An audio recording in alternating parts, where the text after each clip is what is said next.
একদিন একজন গরিব লোক রাস্তায় 10টি টাকা পেল।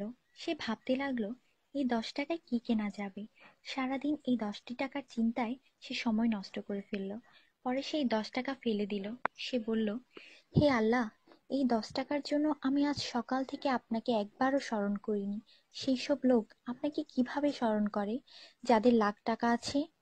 আল্লাহ সুদ হারাম করে দিয়েছেন, আমরা ব্যাংক বানিয়েছি। আল্লাহ জীবনকে সীমিত করেছেন, আমরা ঘড়ি বানিয়েছি। আল্লাহ পর্দার হুকুম দিয়েছেন, আমরা টিভি, ডিভিডি, ডিশ দিয়ে বেহায়ামি সর্বসাধারণের জন্য করে দিয়েছি। আল্লাহ বলেন, কোরআনে তোমাদের সফলতা, আমরা অক্সফোর্ডের বইকে সফলতা বানিয়ে নিয়েছি। আল্লাহ মিথ্যা বলা নিষেধ করেছেন, আর আমরা এপ্রিল ফুল পালন করা শুরু করে দিয়েছি। আল্লাহ বৃদ্ধ বয়সে মা বাবার সেবা করতে বলেছেন, আমরা বৃদ্ধাশ্রম বানিয়ে ফেলেছি।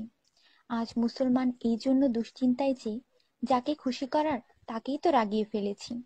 দয়া করে সবাইকে ফরওয়ার্ড করুন, কারণ নেকির দাওয়াত দেওয়ায় নেকিকারীর সমান সওয়াব পাওয়া যায়। একটু ভাবুন, আজান যখন হয় তখন টিভির ভলিউম কমানো হয়, কিন্তু নজর টিভিতেই থাকে। আর মনে মনে বলি, আজান যাতে তাড়াতাড়ি শেষ হয়। এতেই কি আজানের মর্ম? আপনি নিজে আপনার মনকে প্রশ্ন করুন। আজানের জবাব দেওয়ার চেষ্টা করুন, যাতে মৃত্যুর পর কালিমা তাইয়্যিবা আমাদের নসিব হয়। অনুরোধ, এই মেসেজটি সবার কাছে পৌঁছে দিন। বন্ধুরা, আমাদের দাওয়াতে যদি কেউ না আসে, আমরা রাগান্বিত হই। আল্লাহর পক্ষ থেকে আমাদের জন্য প্রতিদিন 5 বার দাওয়াত আসে, আর আমরা নামাজ পড়ি না। তাতে কি আল্লাহ আমাদের উপর রাগান্বিত হন না? এটি শুধু মেসেজ না, বাস্তবতা। দয়া করে নামাজ আদায় করুন এবং অন্যকেও উৎসাহিত করুন।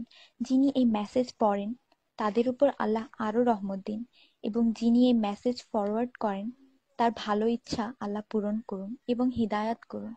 নামাজের চিন্তা করুন, ব্যালেন্সের না। আজান শুনে উঠুন রিংটোনের মতো। কোরআন মনোযোগ দিয়ে পড়ুন, এসএমএস পড়বার মতো। জীবন সবসময় থাকবে না নেটওয়ার্কের মতো। নামাজ ত্যাগ করা মানে আল্লাহকে রাগান্বিত করা।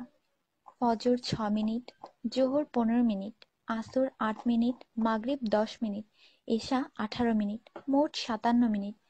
80% লোক এই মেসেজ ফরওয়ার্ড করে না। দয়া করে আপনি করুন।